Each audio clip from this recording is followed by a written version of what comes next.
Kau pegah lam dayah nam Sabah. Sabah kan?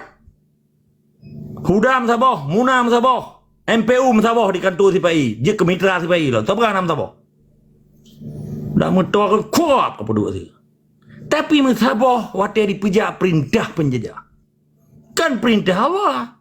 Kan di pedang negara Islam lain. Kan di kiban cara di Sabah roy memutuh na itu ri. Mengdraw yang itu ri. Nyana wajak sikula. Kaji ke Profesor Doktor S3. Master. Sabah nam Sabah. Sabah. Ima Sabah bak dipaju gaji. Sabah awak Aceh tak membeli nam Sabah. Lagi pergi latihan nampak di Selawah.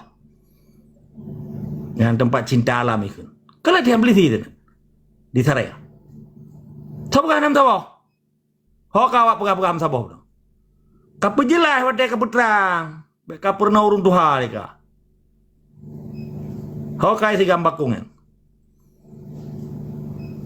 Dengar apa ke? Tahu apa lah masjid orang Jumat ham Sabah bangsa Aceh. Istiqamah lah. Tetapi hanai turi musuh. Hanai turi penjajah. Haram jadah. Perbelau agama, perbelau tempat ibadah, perbelau semajid, perbelau menasah, perbelau doa. Tapi mata tunduk dan patuh kepada lamit Belanda. Haram jadah. Nah, ipu Sabah roy orangnya ya pegat demo lagi pegat le bangsa Aceh roy. Kali ditanya yang menubah awal kan pembukaan. Bamukat di mana? Nadih santri sini. Nadih mahasiswa. Nadih Tengku Hidayah, nadih Huda, nadih Muna, nadih Neo, nadih je. Haram jadah apa na? Kiban cara tanya bermacam keng-keng ke budaya yang dah kun. Tu pun jelas ya kan? Kadang kau buka kepinyong, baik kadang kepinyong ate, kadang baik kadang program SIPAI kayak apa Sabah dengan bangsa Aceh. Arti Sabah di dalam perjuangan pun nama nemat katanya, namat lamat katanya. Nampu.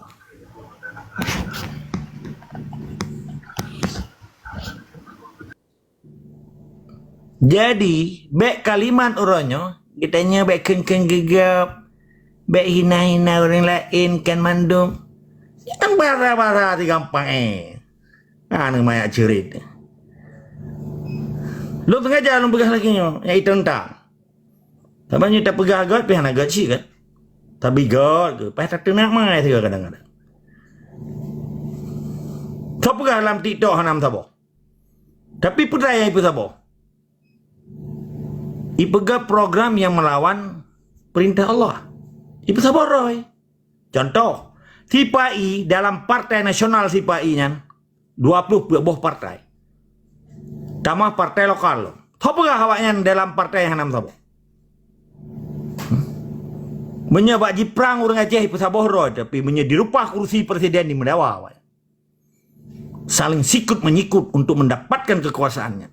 Tetapi waktu jipoh bangsa Aceh di Sabah roy. Nah orangnya orang Aceh ke Sabah roy untuk usai penjajah. Baru kekun Sabah nunggu. Mereka pegah mama. Ilung nawate ilung pegah abagot nawate aku tenang asyik katalah. Kan mamandung. Pakiban Hitler wate diusi dan wate jipoh Yahudi di Jerman nanti. Lum perang tu. Tapi tanyang baik lum pegah. Pen kira mamandung murang ban kata tak kun tapu mulia. Ilung hana gila hormat orang tu. Sipai je nak kelun. Tapi hati orang begli. Nya bapa malam-malam orang kitanya ya dia dah diskusi pegang cerapem.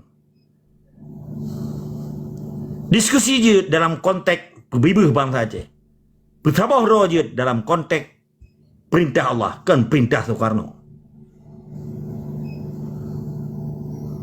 Perkiraannya, siapa kasih pai hanam Sabah?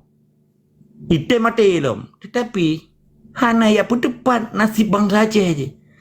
Hana ya peduli kiban penderitaan bangsa Aceh je, malah digila-gila bangsa Aceh. Tapi kana bijih Aceh orangnya. Ipu belau agama, ipu belau ilmu rumah sekolah di semua Jawa. Pak kapodo utak. Baik kapudu uta batu, kapudu uta ba uta. Mana le tetap semua ada sikama. Wajib tapi taboh di dalam jamaah Aceh Merdeka untuk pergi sakelai dalam Allah di Acehnya. Kan tak apa taboh dalam tong jawanya.